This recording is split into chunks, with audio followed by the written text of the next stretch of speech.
السلام علیکم ورحمۃ اللہ وبرکاتہ۔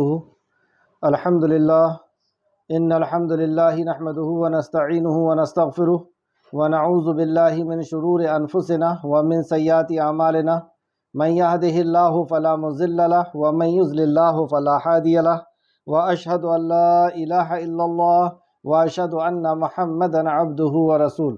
اما بعد فإن خیر الحدیث کتاب اللہ وخیر الہدی ہدی محمد صلی اللہ علیہ وعلی آلہ وسلم وشر الامور محدثاتها وکل محدثۃ بدعہ وکل بدعۃ ضلالہ وکل ضلالۃ فی النار۔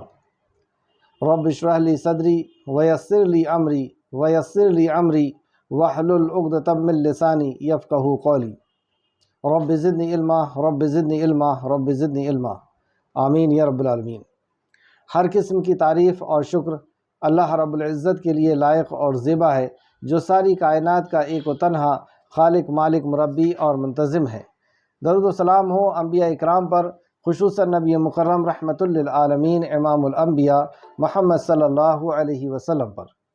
معزز سامعین اکرام، آج انشاءاللہ تعالیٰ سورہ رحمان کی آیت نمبر 46 سے 46 سے کلاس رہے گی۔ اللہ رب العزت سے دعا ہے کہ اللہ رب العزت ہمیں صحیح معنوں میں قرآن مقدس کا فہم حاصل کرنے، اس پر اخلاص کے ساتھ عمل کرنے اور لوگوں تک پہنچانے کی توفیق اور رفیق عطا فرمائے، آمین یا رب العالمین۔ اعوذ باللہ من الشیطان الرجیم۔ وَلِمَنْ خَافَ مَقَامَ رَبِّهِ جَنَّتَانِ، اور جو شخص اپنے رب کے سامنے کھڑا ہونے سے ڈر گیا، اس کے لیے دو جنت ہیں، دو باغ ہیں۔ اور جو کوئی اپنے رب کے سامنے کھڑا ہونے سے ڈر گیا، اس پہ ہم غور کریں کہ اس صفت کی بنا پر دو جنتوں کا اس سے وعدہ کیا جا رہا ہے۔ کیا ہم اپنے خالق کے سامنے کھڑے ہونے سے ڈرتے ہیں؟ لوگوں کے سامنے، کسی بڑے شخص کے سامنے کھڑے ہونے سے ڈرتے ہیں، لیکن کیا ہم اپنے رب سے، اور دن بھر میں کتنے بار ایسا ہوتا ہے کہ کسی کام کے تعلق سے ہم اپنے رب کے سامنے کھڑے ہونے سے ڈر گئے ہوں، اور جب تک اللہ رب العزت کا ڈر نہیں آئے گا اس وقت تک ہم حرام سے نہیں رک سکتے، اللہ کی نافرمانی سے نہیں رک سکتے، اور اللہ کی جب تک عظمت کو ہم نہیں جانیں گے، اللہ رب العزت کی معرفت جب تک ہمیں حاصل نہیں ہوگی، اس وقت تک اس کا ڈر بھی نہیں آ سکتا۔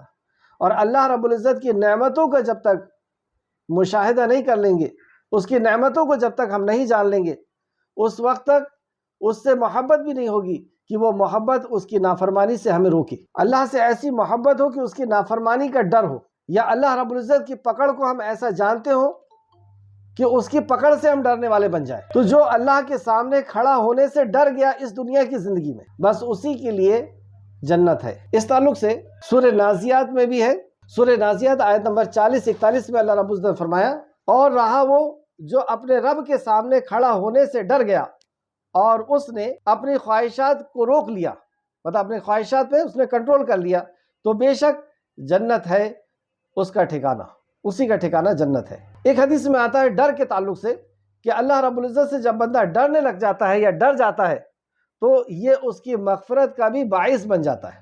اس حدیث کو امام بخاری نے لے کر کے آئے ہیں اپنی صحیح بخاری میں، کہ ایک شخص تھا، جب اس کی موت کا وقت آ گیا، دیکھیں حدیث کو سماعت فرمایا، رسول اللہ صلی اللہ علیہ وسلم نے فرمایا ایک شخص کی موت کا وقت خوب قریب آ گیا اور وہ زندگی سے مایوس ہو گیا، تو اس نے اپنے گھر والوں کو وصیت کی کہ جب میں مر جاؤں تو میرے لیے بہت سی لکڑیاں اکٹھا کرنا اور میری لاش کو اس پہ رکھ دینا، ان لکڑیوں کو آگ لگا دینا، پھر جب وہ آگ میرے جسم کو جلا کر راکھ کر دے تو میری ہڈیوں کو اکٹھا کر کے اور اسے بھی باریک کر لینا، اور جب تیز آندھی چلے تو اس پیسے ہوئے ڈسٹ کو، اس پیسی ہوئی راکھ کو اس ہوا میں اڑا دینا اور کچھ پانی میں بہا دینا۔ دوسری روایتوں میں بھی آتا ہے۔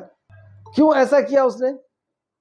کہ اللہ کی قسم اگر میرے رب نے مجھ پر سختی کی تو مجھے ایسی سزا دے گا کہ ایسی سزا نہ کسی نے دیکھی ہوگی نہ کسی نے جانی ہوگی۔ اس چیز کی وجہ سے اس نے اپنے گھر والوں کو وصیت کیا کہ وہ اللہ رب العزت سے ڈر گیا تھا کہ میں کس منہ سے اپنے خالق کے سامنے حاضر ہوں گا، کس قدر نہیں گناہ کیا ہوں۔ آج بھی ہم اپنے آپ پہ غور کریں کہ اس حالت میں اگر ہماری موت آ گئی تو کیسے اپنے رب کا سامنا کر پائیں گے، کس گناہ کو لے کر کے ہم اس کے سامنے حاضر ہوں گے، کیا یہ منہ اس کو دکھانے کے لائق ہے؟ تو یہ وہ شخص تھا جو آخری وقت میں اپنے اعمال سے ڈر گیا کہ میں اس عمل کو لے کر کے اللہ کی بارگاہ میں کیسے حاضر ہوں گا، تو گویا کہ اپنے بچوں کو اس نے وصیت کیا کہ جب میں مر جاؤں تو مجھے جلا دینا اور میری راکھ کو ہوا میں اڑا دینا۔ تو مر گیا تو اس کے ساتھ ایسے ہی کیا گیا، اور اللہ رب العزت نے اسے اکٹھا کر کے اور اپنے سامنے حاضر کیا۔ تو اللہ تعالیٰ نے اسے جمع کیا اور کہا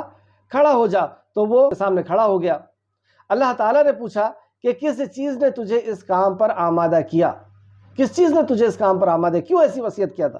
اس نے عرض کیا اے میرے رب تیرے ڈر نے، تو اللہ تعالیٰ نے اسے بخش دیا۔ بخاری شریف حدیث نمبر 6481، بخاری شریف میں دوسری جگہ 3479۔ اس ڈر کی بنا پر تو بہرحال جو اللہ رب العزت سے ڈر گیا، اللہ رب العزت نے اسے بخش دیا، اور جو اللہ رب العزت کے سامنے حاضر ہونے سے ڈر جائے تو ہم سمجھ سکتے ہیں کہ کیا اس کی زندگی کے اندر کوئی برائی ہوگی، حرام اور اللہ رب العزت کی نافرمانی کے کام کیا وہ شخص کرے گا جو جس کو یہ یقین ہو جائے کہ اسے میرے رب کے سامنے حاضر ہونا ہے، اپنے رب کے سامنے حاضر ہونا ہے۔ ہماری سارے بگاڑ کا، لوگوں کی ساری بگاڑ کا اگر آپ غور کریں تو وجہ یہی سمجھ میں آئے گی کہ مرنے کے بعد کی زندگی کا یقین کمزور ہو گیا۔ ہمارے اندر جتنے بھی بگاڑ ہیں اس کا وجہ یہی کہ مرنے کے بعد کی زندگی کا یقین کمزور ہے۔ اگر ہمیں یقین ہو جائے کہ ہمیں مر کے زندہ ہونا اور اپنے رب کے سامنے حاضر ہونا ہے تو پھر زندگی کا انداز بدل جائے گا۔ جیسے اللہ نے فرمایا وَلِمَنْ خَافَ مَقَامَ بِرَبِّهِ جَنَّتَانِ، تو جو اپنے رب سے کے سامنے کھڑا ہونے سے ڈر گیا اس کے لیے جو اللہ رب العزت جنت عطا فرمائے گا۔ یہاں پہ جنتان، دو جنت کا اللہ رب العزت نے ذکر کیا ہے، تو وہ جنت کیسی خوبصورت اور کیسی قیمتی جنت ہوگی۔ امام بخاری نے بیان کیا ہے اس حدیث کو کہ سیدنا عبداللہ بن قیس رضی اللہ عنہ بیان کرتے ہیں کہ رسول اللہ صلی اللہ علیہ وسلم نے فرمایا دو جنتیں ایسی ہیں کہ ان کے برتن اور جو کچھ ان میں ہے، مطلب اس جنت کے اندر جو کچھ بھی ہے اور جتنے بھی برتن ہیں وہ سب چاندی کے ہوں گے، مطلب دو جنتوں کے برتن اور جو بھی چیزیں ہیں وہ چاندی کی ہوگی، اور دو جنتیں ایسی ہیں کہ جن کے برتن اور جو کچھ ان میں ہے وہ سب سونے کا ہوگا، اور جنت عدن سے جنتیوں کے اپنے رب کی دیدار میں کوئی چیز حائل نہیں ہوگی۔ اور سب سے بڑی نعمت، یہ سونا اور چاندی سے کئی گنا زیادہ بڑی نعمت کہ بندہ اس جنت کے اندر سے اپنے رب کا جب دیدار کرنا چاہے گا تو اللہ اور اس کے بیچ میں کوئی چیز حائل نہیں ہوگی سوائے کبریائی کی چادر کے جو اس کے چہرے پر ہوگی، سوائے کبریائی کی چادر کے جو اس کے چہرے پر ہوگی۔ یہ سب سے عظیم نعمت کہ اللہ رب العزت کا دیدار، جس رب کا ذکر کرنے میں ہمیں سکون حاصل ہوتا ہے، جس رب کے بارے میں بات کرنے میں، جس کے کلام کو پڑھنے میں ہمیں لطف حاصل ہوتا ہے، اس کے دیدار کا عالم کیا ہوگا۔ تو اس کا دیدار ہے اس جنت کے اندر، اور کرنا کیا ہے کہ اس دنیا میں اس رب کی معرفت حاصل کرنا ہے اور اس سے ڈر کر کے زندگی گزار دینا ہے۔ یہ حدیث تھی بخاری شریف کی حدیث نمبر 2878 آیت نمبر 47، فَبِأَيِّ آلَاءِ رَبِّكُمَا تُكَذِّبَانِ، پھر تم دونوں اپنے رب کی کون کون سی نعمت کو جھٹلاؤ گے۔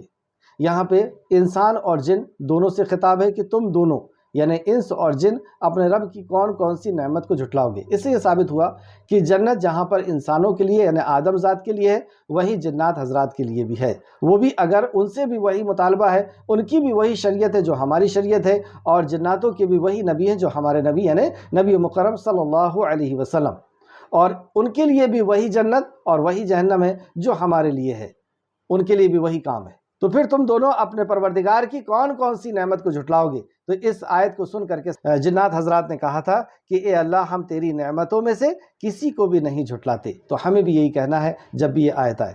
ذواتا افنان، دونوں بہت زیادہ شاخوں والی ہوں گی، مطلب وہ جنت میں کہ اب صفات کو اللہ رب العزت بیان کر رہا ہے کہ اس کے اندر کیا کیا نعمتیں ہوں گی۔ تو وہ جنت جو باغ ہوگا وہ باغ بہت گھنا ہوا ہوگا، وہ اپنی ہریالی کو لے کر کے اپنی ٹہنیوں کے ساتھ اور اپنی ڈالوں کے ساتھ پھلوں سے لدا ہوا ہوگا۔ تو یہاں فرمایا دونوں بہت ہی زیادہ شاخوں والی ہوں گی۔ فَبِأَيِّ آلَاءِ رَبِّكُمَا تُكَذِّبَانِ، پھر تم دونوں اپنے رب کی کون کون سی نعمت کو جھٹلاؤ گے۔ یعنی جو جنت دی جا رہی ہے اس جنت کے اندر ہر برتن اور ہر چیز سونے کی ہے، اور وہاں سے تمہارے رب کا دیدار میں کوئی چیز آڑے نہیں آئے گی، اور وہاں پہ جو جنتوں میں درخت ہوں گے وہ بہت ہی گھنے ہوئے ہوں گے اور پھلوں کو لے کر کے جھکے ہوئے ہوں گے۔ تو تم اپنے پروردگار کی کون کون سی نعمت کو جھٹلاؤ گے۔ ان دونوں باغات میں دو چشمے جاری ہوں گے، یہ دو چشمے ہوں گے نہیں، جاری ہوں گے، یعنی اللہ رب العزت نے اسے جاری کر دیا، یہ کبھی رکنے والے کبھی ختم ہونے والے نہیں ہوں گے۔ اور یہ وہ چشمے ہوں گے جو پیڑوں کو سیراب کریں گے اور انواع اقسام کی جو پھل ہے اس کو وہ نکال کر کے دیں گے۔ فَبِأَيِّ آلَاءِ رَبِّكُمَا تُكَذِّبَانِ، تو تم اپنے پروردگار کی کون کون سی نعمتوں کو جھٹلاؤ گے؟ تم دونوں اپنے پروردگار کی کون کون سی نعمت کو جھٹلاؤ گے؟ ان دونوں باغوں میں ہر پھل کے دو دو قسمیں ہوں گی، وہاں پر جو بھی پھل ہوں گے اس کی دو دو قسمیں ہوں گی۔ اب یہ دو دو قسموں سے کیا مراد ہے؟ ایک تو یہ مراد ہو سکتی ہے کہ کچھ ڈرائی فروٹ بھی ہوں گے اور کچھ دوسرے فروٹ ہوں گے، یا جیسے ابن عباس فرماتے ہیں کہ یہاں پر جو پھل ہیں، وہاں جو پھل دیے جائیں گے، یہاں پہ جو پھل ہیں بس ان کے وہ نام ہیں، اصل جو ہے یعنی جنت میں جو پھل دیے جانے ہیں وہ دنیا اور دنیا کی سب سے قیمتی پھلوں میں سے وہ پھل ہوں گے۔ نہ کسی آنکھ نے انہیں دیکھا ہوگا، نہ کسی دل نے اس کا خیال کیا ہوگا۔ اور دو پھل یہاں پہ کہا گیا ہے تو ضرور اس کے اندر کچھ بات ہے جو اللہ رب العزت جنت میں ہی بتانے والا ہے۔ تو ان دونوں باغات میں ہر پھل کے دو دو قسمیں ہوں گی۔ فَبِأَيِّ آلَاءِ رَبِّكُمَا تُكَذِّبَانِ، تو تم دونوں اپنے پروردگار کی کون کون سی نعمت کو جھٹلاؤ گے؟ اہل جنت ایسے مسندوں پر تکیے لگائے بیٹھے ہوں گے کہ جن کے استر موٹے اور ریشم کے ہوں گے۔ سبحان اللہ۔ اب یہاں پہ جنتیوں کے بستر کا ذکر کیا جا رہا ہے کہ جس مسند پہ وہ بیٹھیں گے یا جس مسند پہ وہ لیٹیں گے، اس مسند میں وہ مسند کیسا ہوگا؟ اہل جنت ایسے مسندوں پر تکیے لگائے ہوں گے کہ جن کے استر موٹے اور ریشم کے ہوں گے، اور ان دونوں باغات میں پھل قریب ہوئے جائیں گے، مطلب پھل ان کے قریب ہوئے جائیں گے، یعنی ڈال ہی ایسی ہوگی کہ جو ان کے بالکل قریب قریب آ جائے گی۔ جیسے سورہ سجدہ آیت نمبر 17 کے اندر اللہ نے فرمایا، پس کوئی شخص نہیں جانتا کہ ان کے لیے آنکھوں کی ٹھنڈک میں سے کیا کچھ چھپا کر رکھا گیا ہے۔ مطلب جنت میں کی جو نعمتیں ہیں اللہ رب العزت نے انہیں چھپا کر کے رکھا ہے، اور کوئی نہیں جانتا کہ اس نے کیا چھپایا۔ جیسے حدیث میں بھی آتا ہے، نبی کریم صلی اللہ علیہ وسلم نے فرمایا کہ نہ کسی آنکھ نے دیکھا ہے، نہ کسی دل میں اس کے خیال گزرے ہیں جو نعمتیں اللہ رب العزت عطا کرنے والا ہے۔ تو اس آیت میں بھی یہی فرمایا، پس کوئی شخص نہیں جانتا کہ ان کی آنکھوں کی ٹھنڈک کے لیے کیا کچھ چھپا کر رکھا گیا ہے۔ ان دونوں جنتوں کے پھل ہر جنتی کے بالکل قریب ہوں گے، جس طرح وہ چاہیں گے انہیں تناول فرمائیں گے، یعنی اسے کھائیں گے وہ۔ سورہ سجدہ آیت نمبر 17۔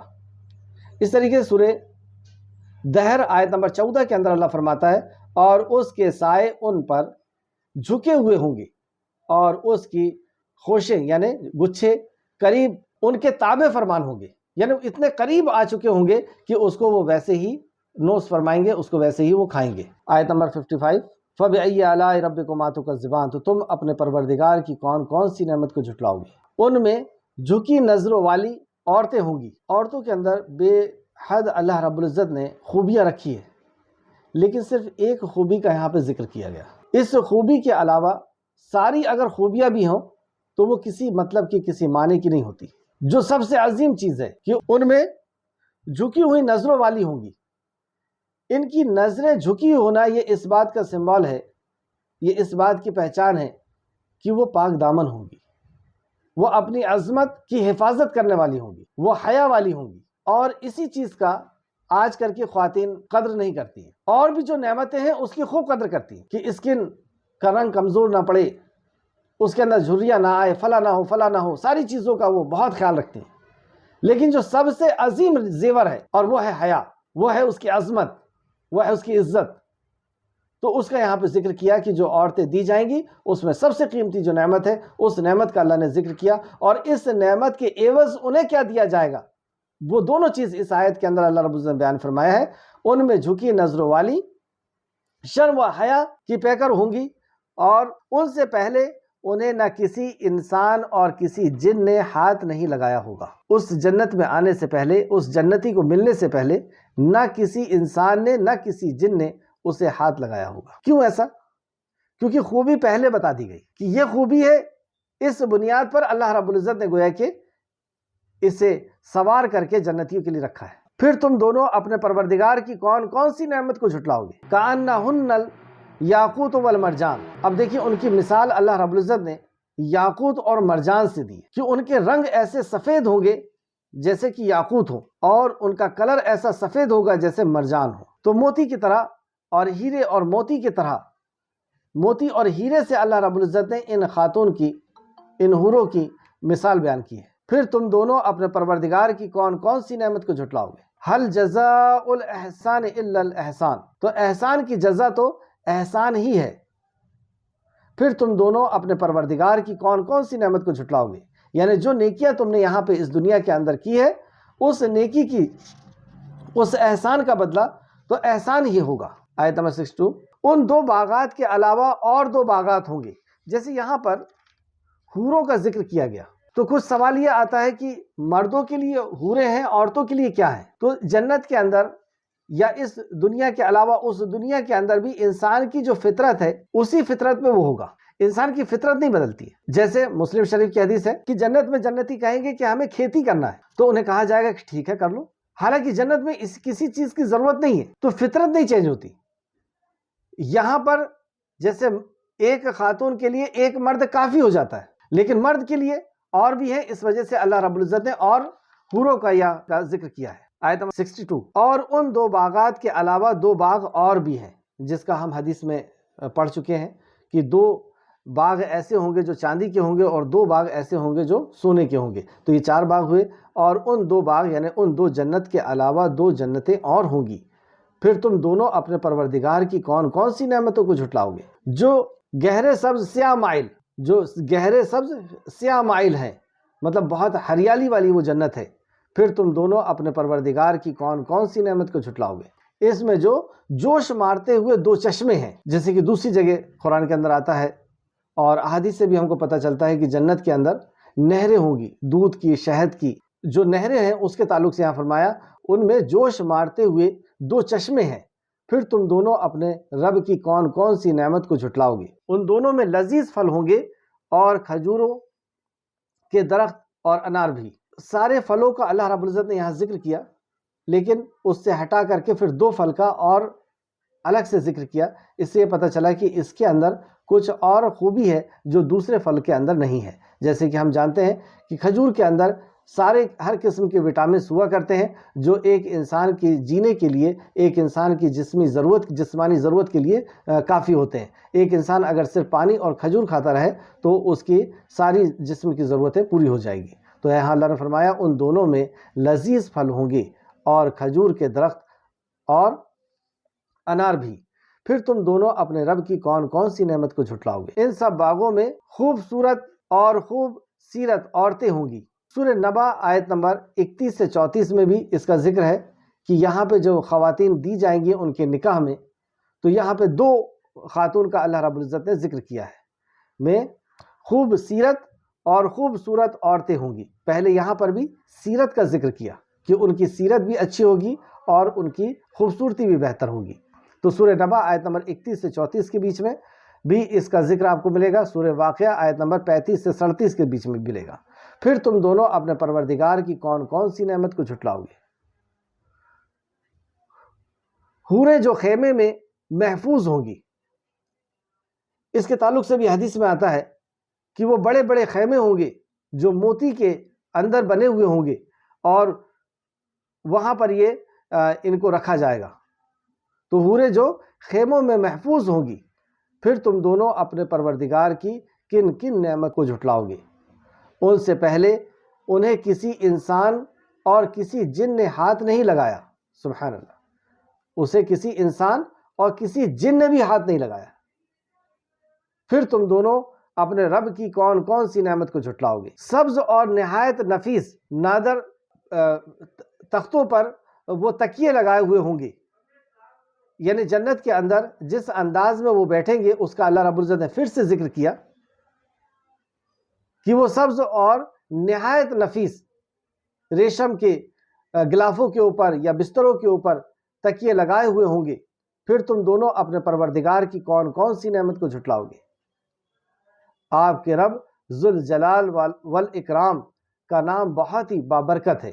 آخر میں یہ آیت، یہ سورہ مبارکہ اس عظمت پہ ختم ہوتی ہے، تبارک اسم ربک ذی الجلال والاکرام، کہ آپ کے رب ذی الجلال والاکرام کا نام بہت ہی بابرکت ہے اور اسی نام کے ساتھ جب نماز ختم ہوتی تھی تو نبی کریم صلی اللہ علیہ وسلم یہی پڑھا کرتے تھے، اللہ اکبر، اللہم استغفر اللہ استغفر اللہ استغفر اللہ، اللہم انت السلام و منک السلام تبارکت یا ذی الجلال والاکرام۔ جیسے امام بخاری نے اور بھی دوسری حدیثوں میں آیا ہے کہ حضرت عائشہ رضی اللہ عنہ سے روایت ہے کہ رسول اللہ صلی اللہ علیہ وسلم نماز سے سلام پھیرنے کے بعد اسے اس قدر پڑھا کرتے تھے، اللہم انت السلام و منک السلام تبارکت یا ذی الجلال والاکرام، اے اللہ تو سلامتی والا ہے، تیرے ہی طرف سے سلامتی ہے۔ مطلب سلام اصل میں اللہ کا نام ہے، اللہ کی صفت ہے، تو سلام تو ہی ہے اور سلامتی تیری ہی طرف سے ہے، تو بہت بابرکت ہے اور جلال و عظمت والا ہے۔ مسلم شریف حدیث نمبر 592، ابو داؤد حدیث نمبر 1512، ترمذی 298۔ آج کی کلاس کا خلاصہ سورہ رحمان اور 27ویں پارے کی 13ویں رکوع تھی، مقصد زندگی اللہ تعالیٰ کی عظمتوں پر غور و فکر کرنا۔ آیت نمبر 78 سے پتہ چلا اللہ ہمارا رب ہے، اس تعلق سے اللہ تعالیٰ کا نام بڑا بابرکت ہے، بڑائی والا اور عظمت والا ہے، آیت نمبر 78 کی روشنی میں۔ دوسرا اللہ تعالیٰ کے اوصاف حمیدہ اور انعامات کے بارے میں ہمیں پتہ چلا سورہ رحمان آیت نمبر 3 کی روشنی میں۔ رسول اللہ صلی اللہ علیہ وسلم ہمارے رہنما ہے، اس تعلق سے نمبر 1 رسول اللہ صلی اللہ علیہ وسلم نے اللہ تعالیٰ کی نعمتوں پر غور و فکر کرنا سکھایا۔ انجام ہر اس شخص کے لیے جو اپنے رب کے سامنے کھڑا ہونے سے ڈر گیا، اس کے لیے جنت ہے، آیت نمبر 46۔ کامیاب لوگوں کے رویے خوب سیرت بننا، سیرت جس کی اچھی ہو، آیت نمبر 70 سے ہمیں پتہ چلا کہ انہیں خوب سیرت اور خوبصورت عورتیں سے ان کا نکاح کرایا جائے گا، تو یہ آیت نمبر 70 سے پتہ چلا کہ ہمیں کامیاب اگر ہونا ہے تو خوب سیرت بننا ہوگا۔ اللہ تعالیٰ کی عظمتوں پر غور و فکر کرنا، آیت نمبر 78، اللہ کی عظمتوں پر غور و فکر کرنا۔ ناکام لوگوں کے رویے اللہ تعالیٰ کی نعمتوں کو جھٹلانا، آیت نمبر 3۔ آپ کچھ کر لیں، جنت کے بارے میں پڑھنا ہے، سوچنا ہے اور جنت کی باتیں کرنا ہے تاکہ نیکی کرنے کی حرص ہمارے اندر پیدا ہو، نیکی کرنے کی چاہت ہمارے اندر پیدا ہو۔ منزل کہاں ہے ہماری؟ کیا میں نے اللہ تعالیٰ کی نعمتوں پر غور و فکر کرنے کا ارادہ کر لیا ہے؟ آخر میں اللہ رب العزت سے دعا ہے کہ جو کچھ بھی ہم نے پڑھا، اے خالق کے مالک اس پہ ہمیں غور و فکر کرنے اور اس پر عمل کرنے کی توفیق عطا فرما، آمین یا رب العالمین۔ السلام علیکم ورحمۃ اللہ وبرکاتہ۔